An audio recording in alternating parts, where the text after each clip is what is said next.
선사님들도 계속 들어오시는데 오늘 특별히 동경 드림교회 여러분 뭐 다 알고 계시죠? 이제 항상 봤습니다. 동경 드림교회 담임하고 계시는 김종선 목사님 나오셔서 너를 향한 나의 생각이다 라는 제목으로 말씀 좀 들어주십니다. 많은 은혜 받으시기 바랍니다.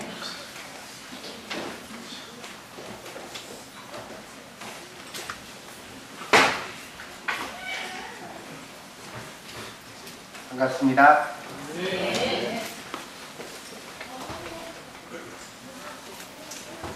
오늘 찬양을 들으면서 그런 생각을 했습니다.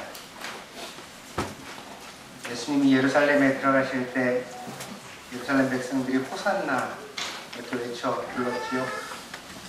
너무나 피폐된 세대 가운데서 사는 게 힘들고 지쳤던 대중이 예수님을 향할 구원을 외치는 그런 삼성이었습니다. 아무리 시대가 좋아져도 사는 것은 그리 녹록하지 않은 것 같습니다. 이제는 차가 다 있고 집이 다 있고 먹는 것도 더 이상 걱정하지 않는 세대가 됐지만 그러나 여러분들 역시 사는 건 힘드시죠? 그래서 우리는 아직도 구원을 갈망합니다.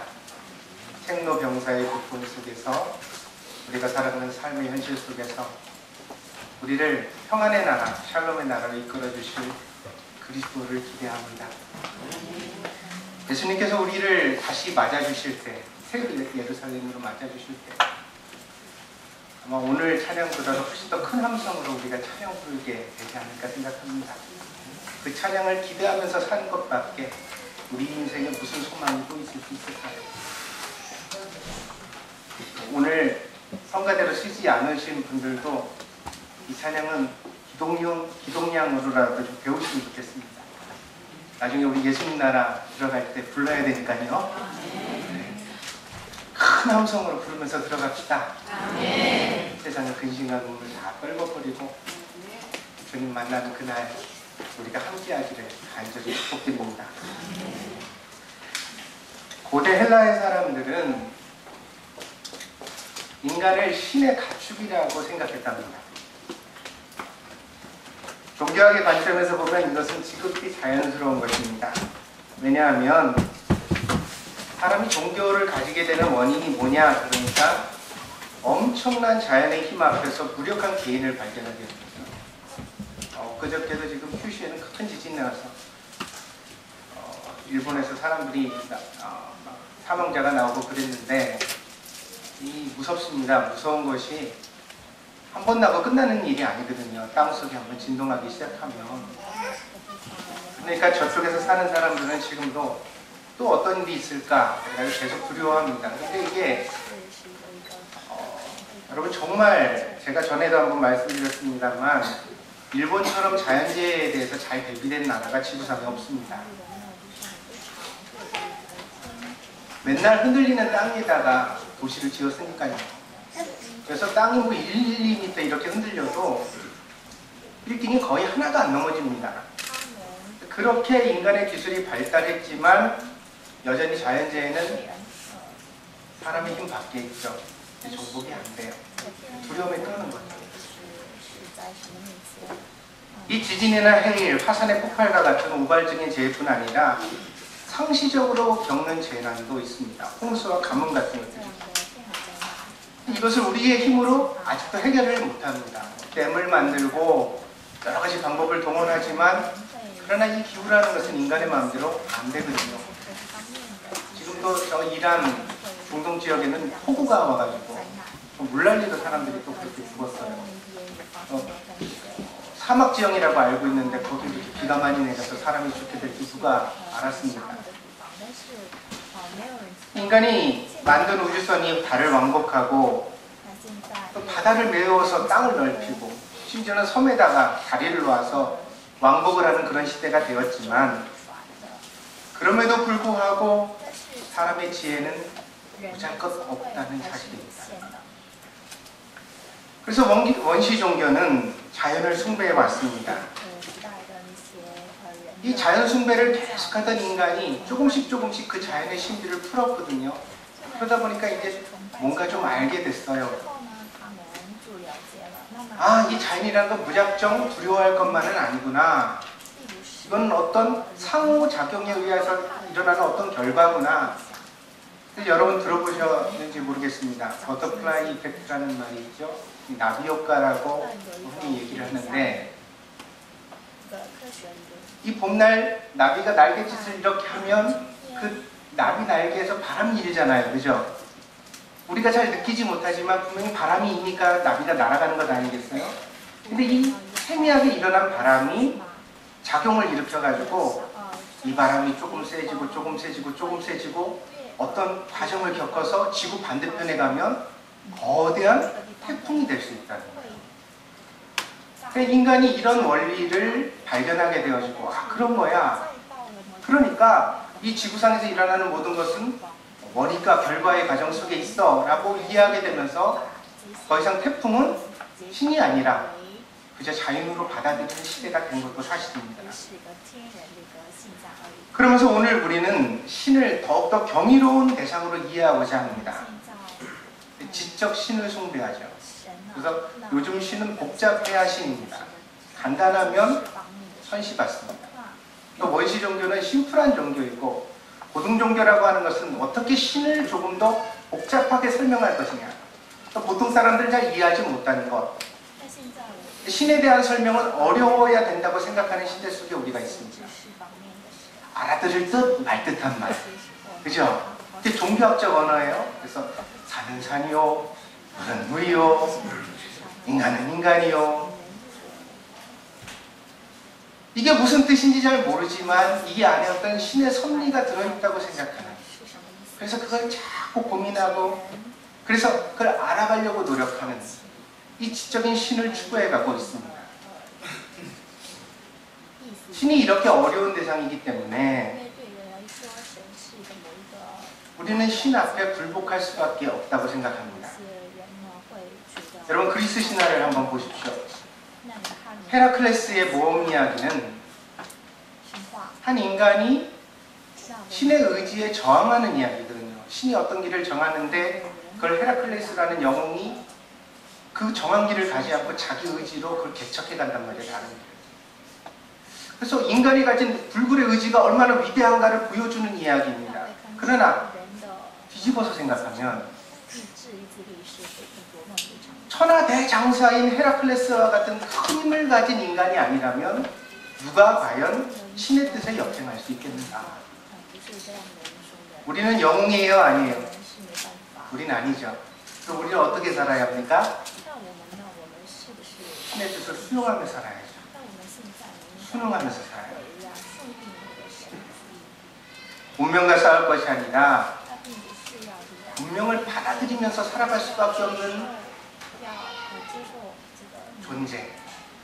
그래서 우리는 영웅이라는 그림을 그리면서 그런 삶을 바라기는 하지만, 그러나 나의 현실은 그냥 이렇게 사는 거지, 그런 어떤 운명관이 담겨져 있습니다.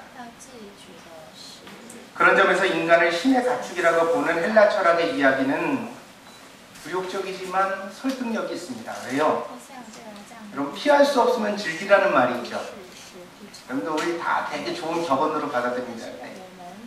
정말 고통을 즐길 수 있습니까?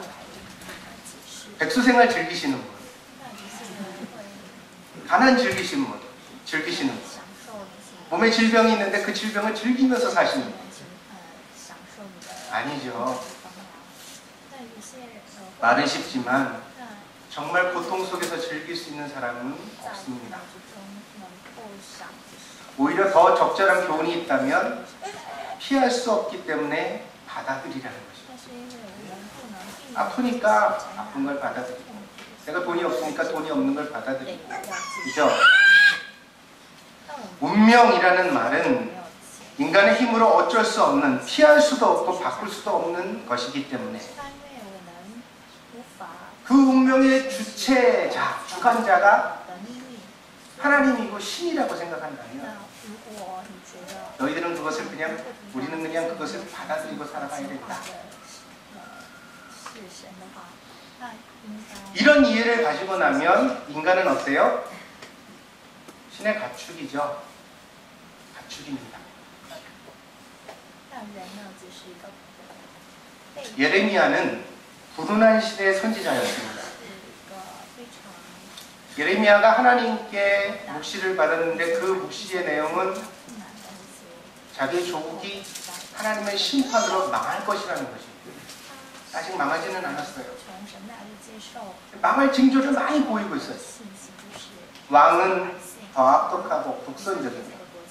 정치가들은 자기 기득권을 내려놓지 못하고 나라가 망한다는데 계속해서 어떻게 하면 호의호식하며 대를 이어 부귀와 영화를 누릴 것이냐, 그런 생각으로만 머릿속이 가득 차 있는 나라의 현실을 바라보면서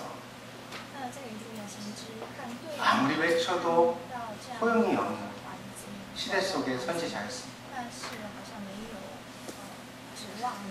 마음에 들지 않는 미래라 하더라도 그 미래의 주관자가 하나님이시라면 받아들일 수밖에 없는 것 아닌가? 그것이 믿음 아닌가? 여러분, 우리도 믿음의 정의를 그렇게 내릴 때가 많습니다. 믿음이란 뭐냐? 하나님의 뜻을 받아들이는 거예요.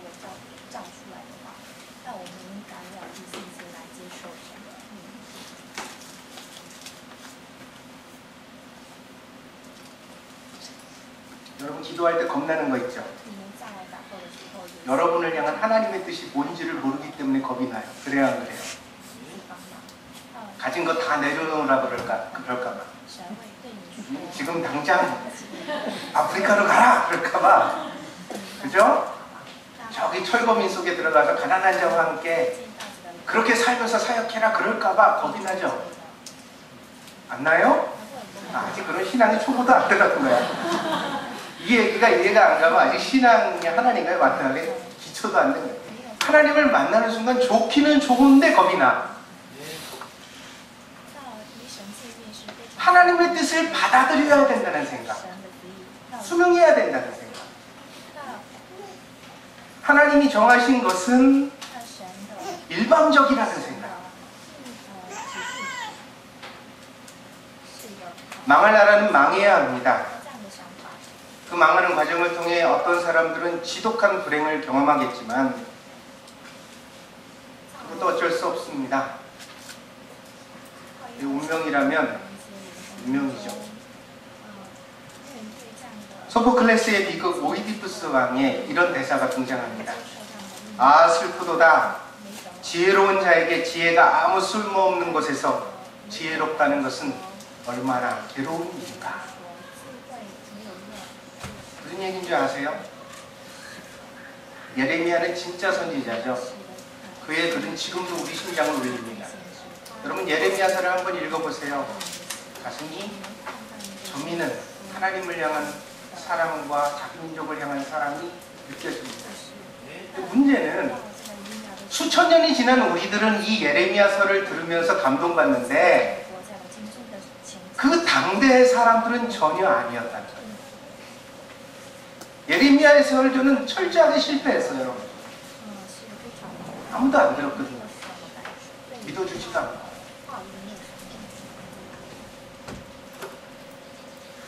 명설교가 청중에게 받아들여지지 않을 때 마치 하나님의 음성을 외치지만 그것이 광야에서 떠도는 헛소리처럼 그저 사람의 귓가를 흘러 지나갈 뿐 누구의 심장도 떨게 하지 못할 때, 감동하게 만들지 못할 때 그 명설교는 얼마나 슬픈 설교입니까? 그래서 예레미야의 계시와 지혜는 지금도 고통스러운 눈물과 탄식으로 나타나고 있습니다. 피를 토하며 설교해도 사람들은 자기를 고치지 않으며 나라와 민족은 멸망을 향해 달려가고 정해진 비극적 운명은 피할 수 없는 것처럼 보여지는 현실. 근데 더 고통스러운 것은 하나님이 예레미야에게 이 이스라엘의 멸망을 한 번만 말씀하시는 것이 아니라 계속 말씀하십니다. 심지어는 예레미야서를 읽다 보면 내가 이 말을 더 이상 전하지 않으려고 작정합니다. 근데 내 골수가 불타는 듯하여서, 골수가 불타는 듯하다는 이 예레미야의 마음의 고백은 무슨 얘기냐면 하나님이 그렇게 감동을 주신다는 거죠. 그죠? 그 마음속에서 계속 그 얘기를 또 하시는 거예요. 또 하시는 거예요. 하고 싶은 얘기인데 하고 싶지 않은 얘기를 해요.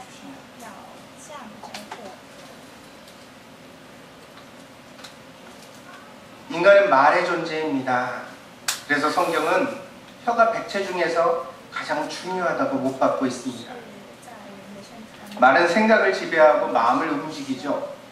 그래서 우리는 좋은 말을 하려고 하고 덕을 세워가야만 합니다. 입술의 경건을 기초로 삼지 않으면 우리의 모든 경건이 허사가 됩니다. 아멘. 어떤 분들은 행동으로는 참 봉사도 열심히 하고 하나님 위해서 자기를 다 내려놓는데 이 입술의 경건을 담지 못해서 그 기초가 부실해서 다 부러지는 분들이 참 많아요.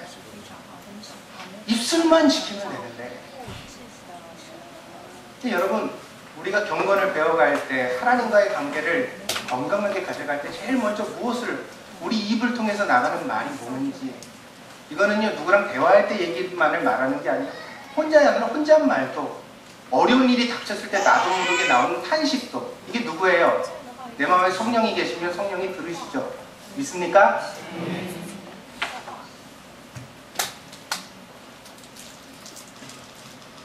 그래서 입술의 경건을 기초로 해야 돼요.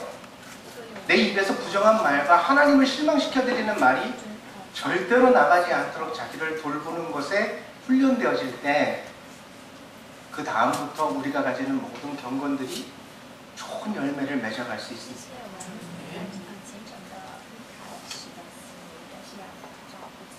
사람이 말의 존재라는 것은 말이 가진 능력, 힘을 말해줍니다. 근데 여러분, 그렇게 보면은 이 예레미야가 가지고 있는 현실은 가볍지 않습니다. 왜냐하면요, 자기가 싫어하는 현실, 기대하지 않는 미래를 계속 반복해서 말해야 되는 사명을 가지고 있어요. 아직 나라가 망하지도 않았는데 망할 거야 라는 얘기를 해요. 그럼 그 듣는 사람들이 좋아하겠어요? 싫어하죠? 너는 왜 그렇게 부정적이야? 너는 왜 믿음이 없어? 이스라엘은 하나님이 지키시는 나라인데 너 하나님도 못 믿는 것 아니야? 이런 이야기를 들었을 때 얼마나 마음속에서 자기도 그걸 부정하고 싶죠. 사실 정말 자기가 틀렸으면 좋겠다는 생각을 수도 없이 했을 거예요. 그런데 또 계시를 받으면 하나님께서 그 마음속에 그 예고를 주십니다. 예레미야는 울죠. 자기 백성이 포로가 되는 장면을 그리면서, 나라가 망하는 장면을 그리면서 하나님의 거룩한 것이 회방받는 것을 마음속에다 그리면서 눈물을 흘립니다. 그런데도 불구하고 이 말을 계속해서 해야 되는 사명.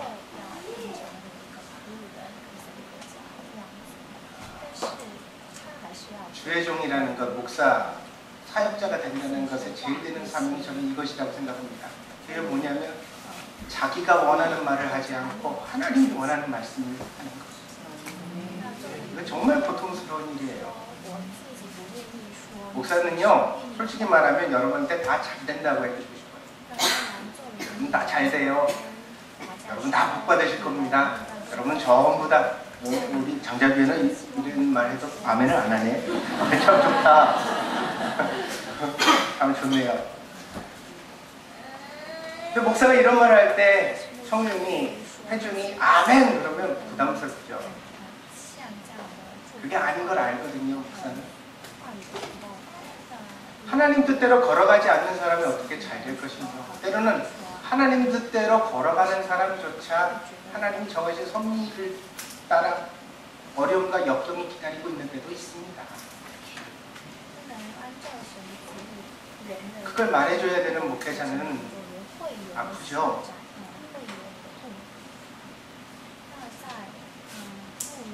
한 교회의 운명을 가지고도 그러하는데 하물며 자기 민족, 자기 나라, 더군다나 이스라엘이라는 건 선민이잖아요. 하나님의 백성. 이 지구상의 유일한 하나님의 나라라고 자부하는 나라가 멸망하게 될 것이라는 그 예고를 해야 되는 선지자의 운명, 그 선지자의 입장. 저는 예레미야 선지자가 끊임없는 우울증 증세가 있거든요. 눈물을 흘리고 막 탄식하고 이런, 당연하다고 생각해요. 이성적으로는 받아들이지만 가슴으로는 받아들이지 못한 자기 분열이 일어나는 거예요. 왜? 나라와 민족을 사랑하지 않고 그냥 바깥을 바라보는 사람이라면 그냥 자기 사명대로 하면 돼요. 그게 아니라 정말 자기 민족을 사랑하는데, 자기 나라를 사랑하는데, 하나님의 백성을 사랑하는데 그 미래가 어둡다는 것을 말해야 되는 겁니다. 그러다 보니까 너무너무 힘들고, 그래서 예레미야의 마음속에는 수많은 갈등이 일어났던 것입니다. 하나님이 이스라엘을 사랑하신다면 왜 멸망하게 하시는가? 왜 타락한 왕과 정치가들을 그대로 방치하시는가? 아니, 순진하고 착한 사람들은 몹쓸 질병에 걸려가지고 일찍 세상을 떠나기도 하는데 왜 저렇게 부정부패를 일삼고 나라를 절망의 구렁텅이로 빠뜨리는 저런 사람들은 호의호식하며 건강하게 살며 역사를 더 어둡게 만들 수 있는가? 도대체 하나님은 뭐 하시는 분인가? 왜 나 같은 무력한 사람에게 하필이면 이 사실을 알게 하셔서 이 고통 속에 울게만 만드시는가?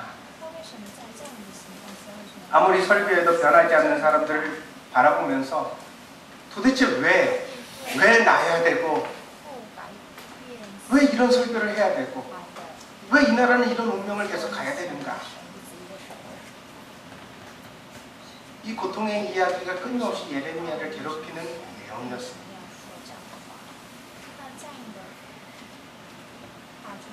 이 고통 속에서 바라보면서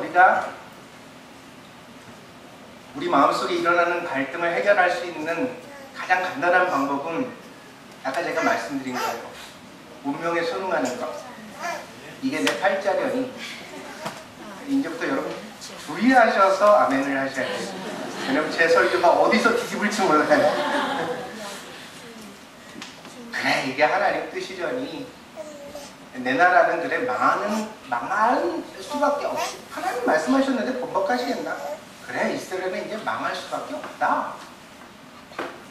그래, 내 마음에는 안 들지만 사람들이 변하든지 안 변하든지 그냥 내 마음속에 있는 설교를 하는 것. 그래.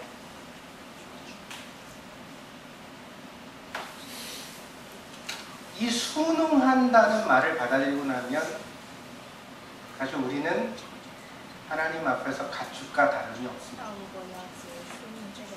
가축적 존재, 주어진 것을 받아들여요. 근데 성경은 우리를 가축이라고 부르지 않거든요. 우리를 뭐라고 부르죠? 하나님의 자녀라고 불러요. 시내산 율법, 이 주어지는 과정을 가만히 봐도요, 율법의 관계를 이스라엘 백성들은 수천 년 동안 주종의 관계로 받아들였어요. 주종의 관계란 뭐냐? 하나님이 법을 주시고 이스라엘 백성들이 그것을 순응하는 관계. 법을 만드시는 제정자로서의 하나님, 그 법을 지켜야 하는 수종자로서의 이스라엘이라는 수직적 관계로 받아들였다. 근데 시내산 율법의 가장 핵심은 혼인잔치예요. 그 모델이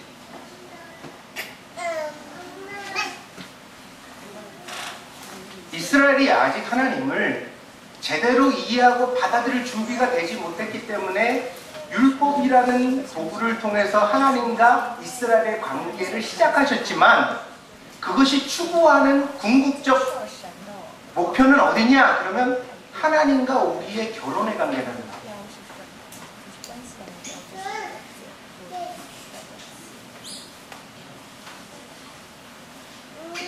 이 결혼의 관계나 자녀의 관계라는 말은 결국 무엇을 이야기하냐면 일방적 수직의 관계가 아니라 소통의 관계, 대화할 수 있는 관계.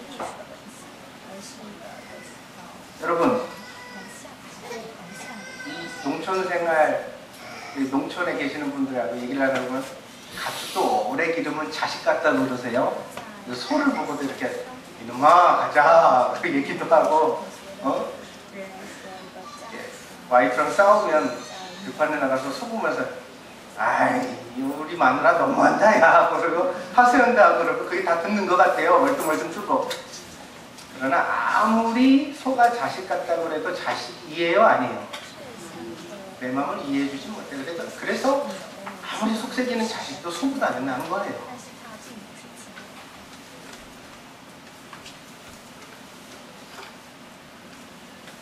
과거나 오늘이나 감히 창조주 하나님을 아버지라고 말해주는 성경은 대부분의 우리를 당혹스럽게 만듭니다.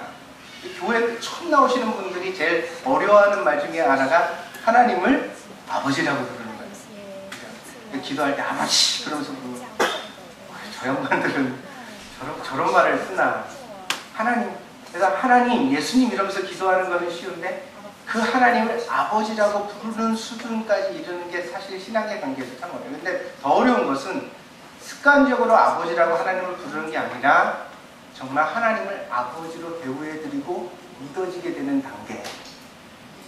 이게 정말 신앙이거든요. 시궁창에 떨어지고 오물덩이처럼 굴러먹는 것 같은 내 인생 속에서도 전지전능한 하나님의 관심이 내게 있을까? 하나님이 나를 귀히 여기고 사랑하실까? 그런 생각을 해보는 우리들에게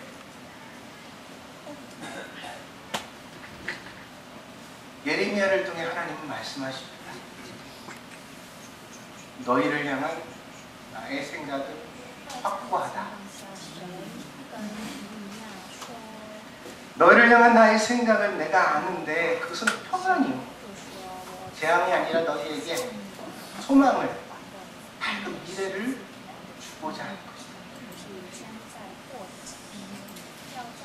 이 본문의 말씀은요, 우리에게 놀라운 인생관의 변화를 요구해요. 뭔지 아세요? 운명에 도전할 근거가 생겼단 말이에요. 가축이 아니라고요. 하나님이 너한테 이거 해라고 말씀하신다 손 치더라도 그걸 무조건 수정 들고 무조건 받아들여야 되는 존재로서 내가 아니라 그것에 대하여서 하나님 좋으면 좋다, 싫으면 싫다, 아프면 아프다, 힘들면 힘들다고 말할 수 있는 자격을 하나님이 우리에게 같이 부여하셨잖아요. 그래서 내가 힘들 때 힘들다고 말하는 것, 아플 때 아프다고 말하는 것을 하나님은 절대로 믿음 없다라고 정지하지 않으신다는 거죠.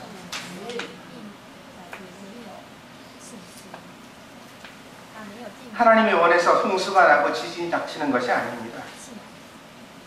히랍의 신들은요, 심심해서 전쟁을 일으켰다고 해요.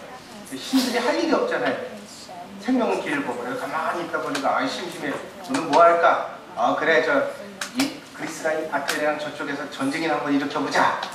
그래가지고 전쟁을 일으키고 사람들이 죽는 장면을 보면서 오락을 느꼈다는 거예요. 근데 하나님이 오늘 뭐라고 말씀하시냐면 나는 그런 신이 아니라는 것입니다. 나는 너희의 고통을 나의 오락의 거리로 삼는 하나님이 아니다. 난 너희에게 피할 수 없는 운명을 주고서 그 운명을 받아들이면서 힘들어하는 너희를 달갑게 여기는 그런 하나님이 아니라고 말씀하십니다. 복잡한 이유와 인과관계 속에서 사람의 운명은 탄생합니다. 그것은 우리 자신의 책임이 아닐 때도 있고 우리 자신의 책임일 때도 있습니다. 그러나 중요한 사실은 누구의 책임이냐를 따지는 것도 아니고 왜? 이미 이 현실은 우리에게 닥쳐온 거니까. 옛날에 내가 잘못해서 그 일이 있더라도 내가 잘못을 하지 않았는데 그 일이 있더라도 결국은 이 현실과 싸워야 되는 건 누구예요? 나예요, 나.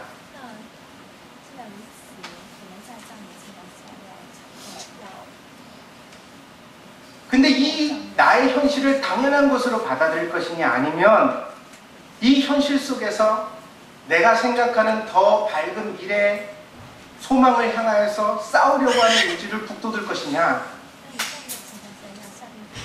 하나님께서는 예레미야를 통해 우리에게 말씀하십니다. 설사 우리가 운명을 바꾸지 못한다 손치더라도 그 운명에 맞서 싸우고 옳다고 생각하는 것을 추구해 볼 수 있다. 인간의 위대함은 변화와 결과에 달려있는 것이 아니라 그 동인, 다시 말하면 하나님을 어떤 분으로 이해하느냐에 달려있는 거예요. 여러분의 하나님은 어떤 하나님이냐?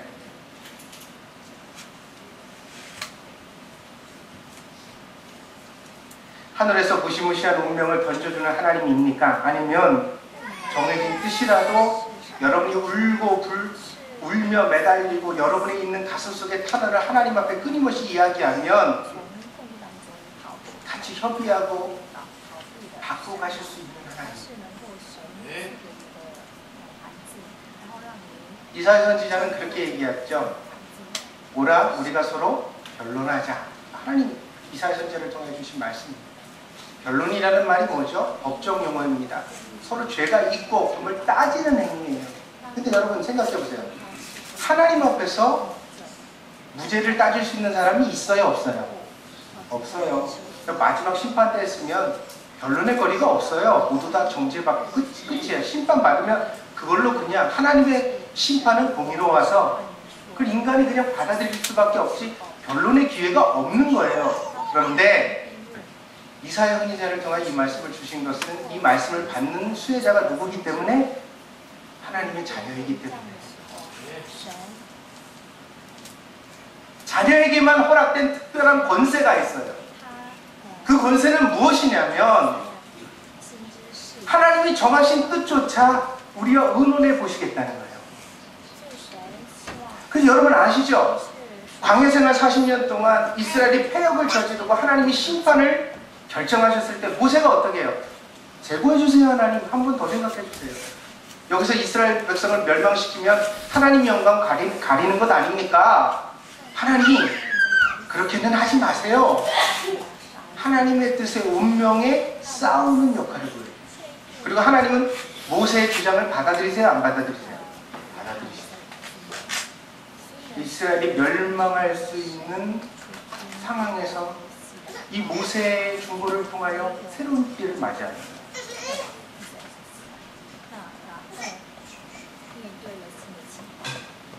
여러분 신적 섭리의 가장 기본이 뭘까요?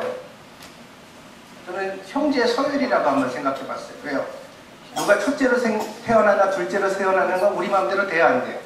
하나님 하신 일이죠. 맞습니까? 됩니까? 근데 왜 에서와 야곱을 두고서는 왜 야곱이 장자의 축복을 받아야만 할까? 아니 처음부터 야곱이 첫째로 태어나게 하시면 되잖아요. 근데 둘째로 태어나게 하고, 근데 중요한 것은 자기가 둘째로 태어났다는 이 운명을 야곱이 받아들여야 안 받아들여요? 안 받아들여요. 나는 복을 얻어야 되겠다. 하나님 앞에 복을 얻어야 돼. 얼마나 집착이 강한 사람이겠어요. 그 집착을 가지고 하나님 때문에 매달리니까 야곱이 성깔머리도 틀려먹었고 신앙도 삐뚤어지고 여러 가지 불합리한 점이 있지만 그 인간적 결함에도 불구하고 하나님을 바라보며 자기 운명을 바꾸려고 매달리니까 하나님 바꿔주시냐 안 바꿔주시냐? 바꿔주시잖아요. 야곱을 장자의 축복으로 바꿔주시잖아요. 다윗에게 왕위를 위하여서 하나님이 기름을 부으실 때 사울이라는 왕이 이미 있었어요. 사울 왕은 그냥 생겨나나요? 아니요. 하나님의 기름 부으심을 통하여 사울 왕이 생겨났어요. 그러면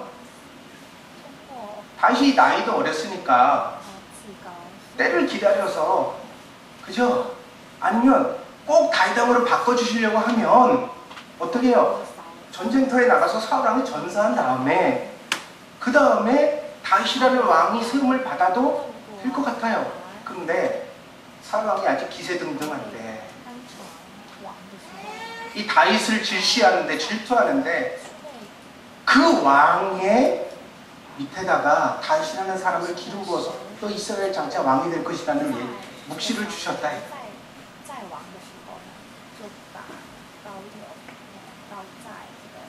다윗이 훌륭한 것은 두 가지가 있어요.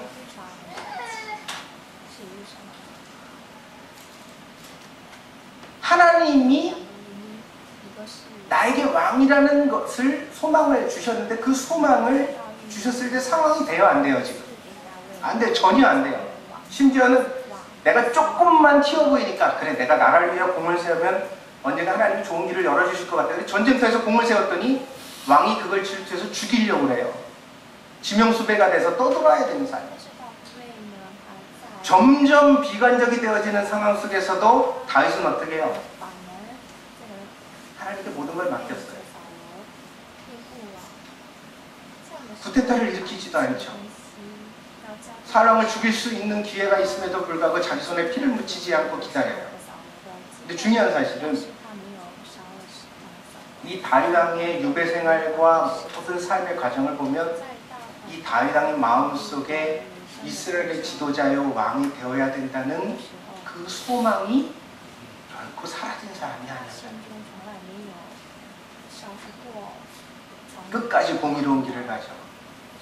끝까지 책 잡히지 않을, 그렇잖아요. 대통령감이 되려는 사람은 대통령이 될 만한 인생을 살았어야 되죠. 그래요, 안 그래요? 옛날에 뭐 사기치고 위장 전입하고 세금 띄어먹고 그러다가 어느 날 나와가지고 내가 대통령이 되겠습니다. 그러면 사람들이 받아들여요, 안 받아들여요? 안 받아들이죠. 13살 홍안의 나이 속에 하나님께 기름 부음을 받은 다윗이 그 이후에 평생을 자기를 갈고 닦으며 안 될 것 같은 운명 속에서도 환경과 싸움에 자기를 갈고 닦아요.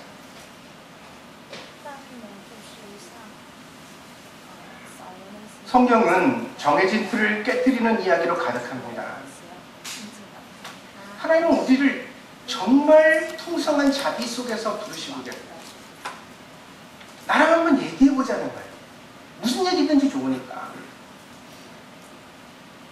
운명이라고 받아들이지 말고 팔자라고 포기하지 말고 속된 말로 하나님 뜻이라고 다 덮어버리지 말고 고통스러워? 힘들어? 이해가 안 가? 의심이 일어난다고 회의가 들어? 그래 그 문제를 가지고 내게 나와. 나와 함께 얘기해보자. 나랑 같이 정말 그 문제에 대하여 같이 변론해보자고 하나님이 우리를 초대하시고 있다는 사실입니다.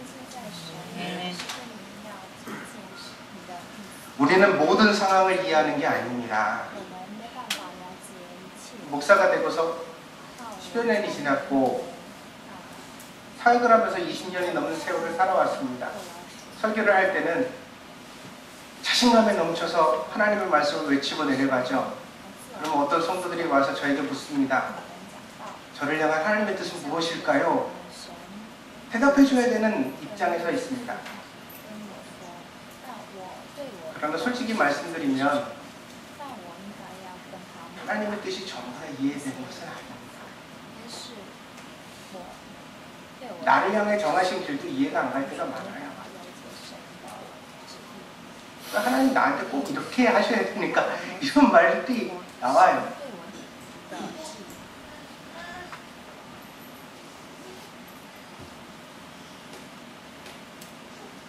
그게 불만도 아니고 불평도 아니에요. 중요한 게 뭐냐면 지식은 우리의 신앙이 건강한 정말 든든한 기초가 되지 못한다는 거예요. 지식으로 아는 하나님은 굉장히 가벼운 단계에 불과해요. 여러분 부부가 같이 살아가는데 그런 아내들이 가끔 있어요. 남편의 사랑을 항상 확인하려고 노력하는, 테스트해보는 아내. 그래서 주말에 설거지를 해주면 날 사랑하는 거고 설거지를 안 해주면 외식을 시켜주면 사랑하는 거고. 그래서 여보 우리 외식할까? 그랬는데 아 나 피곤해. 그럼 사랑이 식었구나. 더 이상 날 사랑하지 않는구나. 이런 여자랑 살면 피곤합니다.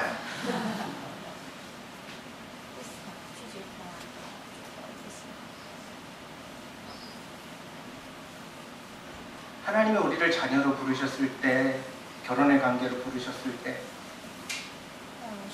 우리에게 근본적 믿음이 있었으면 좋겠다는 거예요. 너희를 향한 나의 생각은 내가 안 하니 너에게 절대로 재앙을 주려는 생각은 나는 한 번도 가진 적이 없어. 너희 팔자를 기부하게 만들고 너희가 싫어하는데 아프리카로 밀어 떠보내고 하나님이 아프리카로 보낼 때는 아프리카에 가고 싶은 마음을 주십니다. 할렐루야. 저희 둘째 아들이요, 걔는 이상해요. 킬리만자로를 꼭 등반해보고 싶대요. 이번에 대학 갔는데 저는 속으로 야 위험하다. 하나님이 전에서 아프리카에다 무슨 뜻으로 보내시는, 자기도 모르게 빠져드는 것 아닌가 그런 생각을 해보는데, 하나님이 뭔가를 시키실 때는 그 일에 우리의 마음속에 열정을 주세요. 억지로 하는 거 아니에요. 목사라는 거 직업으로 삼아 억지로 한번 해보세요. 몇 년이나 견디나. 피골이 상접해서 일찍 죽을 겁니다. 이거 절대 억지로 할 일 아니에요. 돈 많이 줘도 억지로 제가 제 동기 중에서 500명, 600명 되어지는 교회 가서 월급도 많이 받고, 보면 맨날 그래요. 못해 먹겠대. 이 자식아, 때려쳐라. 넌 그게 팔자가 아니라 다른 일 찾아봐라.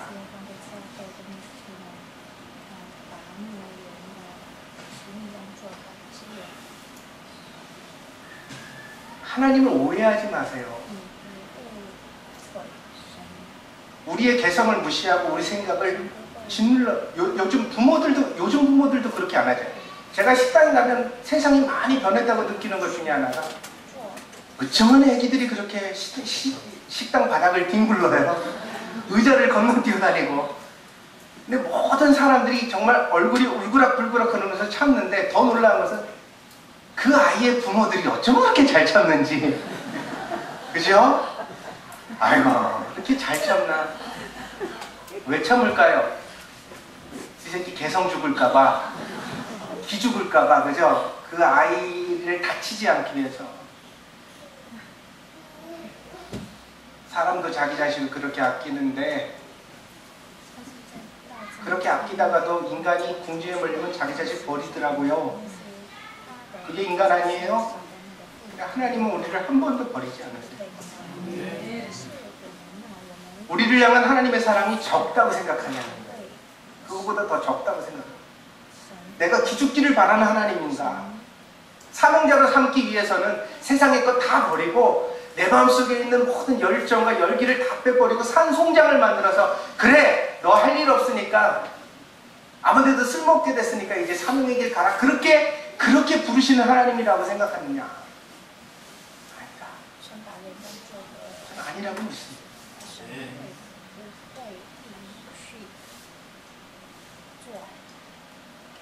중요한 것은 공감입니다. 하나님을 어떻게 우리가 느끼면서 경험하면서 살아가는가. 이 하나님을 우리가 경험하고 나면 정말 부정적 환경 속에서도 우리 안에 힘이 납니다. 왜냐면요, 내가 처한 이 환경을 누가 같이 싸워주실 거니까? 다윗이 전쟁터에 나가면서 뭐라 그래요? 너는 칼과 장창으로 내게 나오지만 나는 누구? 내 뒤에 있는 이스라엘 백성들을 이끌고? 아니요. 왕이 내게 부유한 갑옷을 입고? 아니요. 만군의 여호와의 이름. 그래서 다윗의 마음속에 그런 의문이 있는 거예요. 내 앞에 닥친 이 부정적 운명, 내 힘으로는 도저히 꺾을 수도 없고 이길 수도 없는 이 골리앗이라는 상대, 그런데 내 마음속에는 이 운명과 싸우고 싶은 열정을 하나님이 주셨으니 하나님이 어떻게 이기게 하실까? 어떻게 이 상황을 이기게 하실까?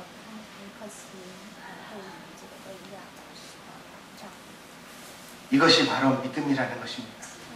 그래서 이런 신앙의 사람은 세상이 흔들 수가 없어요. 밟으면 밟을수록 어때요? 더 힘이 나요. 왜? 어차피 인생은 싸우다 끝나는 거예요. 여러분, 세상에 평화가 어디 있어요? 없어요. 세계에서 제일 큰 기업이 어디입니까? 얼마 전까지는 애플이었는데 지금은 구글로 바뀌었대요. 하여튼 미국이 뭐든지 다 해먹어요. 좋은 거는 다 가지고 있어요. 근데 이 애플이 1등을 놓치게 된 가장 중요한 원인 중에 하나는 CEO의 타계예요. 스티브 잡스라는 그 걸출한 사람이 췌장암으로 세상을 떠났어요. 나이가 몇 살인 줄 아세요? 57세로 세상을 떠났어요. 요즘 인생은 환갑부터라고 그러죠. 그래 안 그래요? 젊은이들이 돈을 많이 모으려고 그러는데 이유가 뭔지 아세요? 60세, 70세 은퇴하고 나도 80세, 90세까지 살아야 되니까 20년, 30년을 돈 안 벌고 살려면 지금 연금 보아야 되고 보험 들어놔야 되고, 그죠? 그래요 안 그래요? 근데 이게 헛일이라. 스티브 잡스도 57세에 죽었는데 천문학적인 돈을 벌어놓고 그 돈 다 자선단체에 기부하고 죽었는데, 이게 인생인데 연금과 보험으로 인생이 보장이 돼요? 다른 생각하지 마세요. 우리 인생을 행복하게 사는 비결은 하나님의 장중에 있습니다. 믿습니까? 어느 날 목욕탕에서 나오다가 하고 나서 뒷목 잡으면 반신불수가 돼가지고 그 다음에 산 것도 아니고 죽은 것도 아니게 그래 뻗을 수 있는 게 인간 아니에요. 그래요 안 그래요?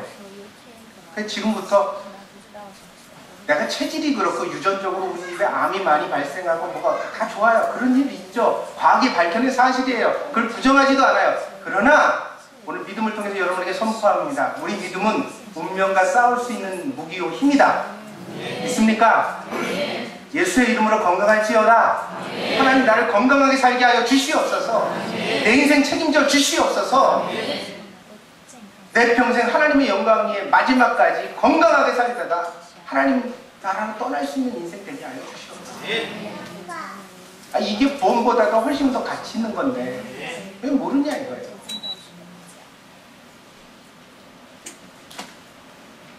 만난 적이 없는데 어떻게 하나님을 알겠습니까? 편지로 소문으로 다른 사람에 대한 정보를 모을 수는 있습니다. 그러나 편지로 소문으로 들은 사람을 사랑할 수는 없습니다. 하나님이 우리를 부르시는 관계는 지식의 관계가 그래서 아니에요. 설교를 전하죠. 이 설교는 여러분을 향한 초대일 뿐이에요. 이걸로 충분하지 않아요. 여러분이 직접 골방에 가서 하나님을 만나야 되는 줄 믿습니다. 그 하나님께 자꾸 물으세요. 이해되지 않는 걸 물으세요. 하나님 절대로 여러분에게 너 왜 그렇게 무식하니? 성경도 모르고 하니 성경 다시 읽고 와라. 너는 교회 생활을 덜 했기 때문에 나는 너랑 대화 상대가 안 된다. 이러시는 하나님이다 아니다? 아니다. 무식하면 무식한 대로 대답해 주시는 하나님. 그렇다고 우리가 지적으로 막 타버리셨다고 해서 절대로 하나님 앞에 높아질 수가 없는 하나님. 그분은 너무 놀라운 분입니다. 그 하나님을 우리가 만나가요. 그 하나님을 만나갈수록 자유롭게 되어지고 그 자유를 누리게 될수록 우리 자신을 더 이해하게 되어지고, 그래서요 저는 실망할 때조차도 제가 비신앙적이라고 느끼지 않아요. 제 마음속에도 실망이 일어날 때가 있거든요. 그걸 너는 김종선 목사 너는 믿음이 없기 때문에 이 정도 일로 그렇게 하나님을 믿지 못하고 너 실망하고 자잘하고 이러냐, 이런 정죄의 목소리가 어느 때인가부터 저에게서 사라졌어요. 실망할 때 저는 하나님 앞에 그대로 그래요. 마치 어린아이가 자기 부모에게 벌거벗은 수치를 드러내는 거죠. 하나님 아파 죽겠어요. 하나님 나도 아버지예요. 하나님 나도 힘들어요. 근데 솔직하게 다가가면 다가갈수록 하나님은 나를 안아주셨지.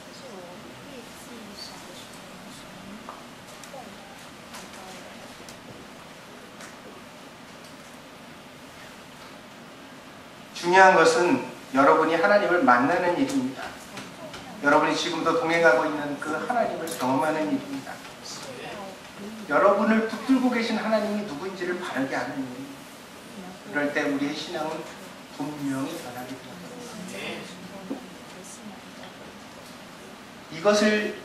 이것을 확실하게 오늘 제가 드린 설교를 여러분이 정말 경험하게 된다면 사단이 여러분 마음속에 틈할 틈이 없어져요.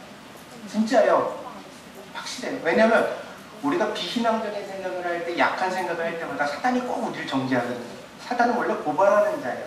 너가 목사가 돼가지고 그따위 생각을 해? 네가 기독교 신앙을 가졌다면서 그렇게 살아?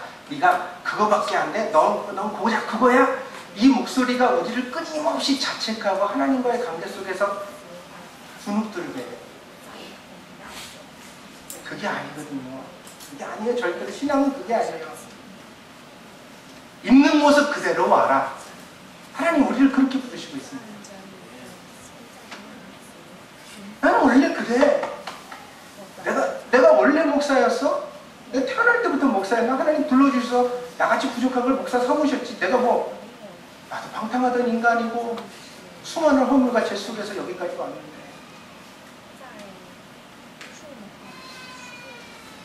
그리고 하나님 앞에 나를 다 맡기고 나아갈 때 하나님이 붙들어 주시는 역사, 은혜가 우리를 덮게 되어져 있습니다.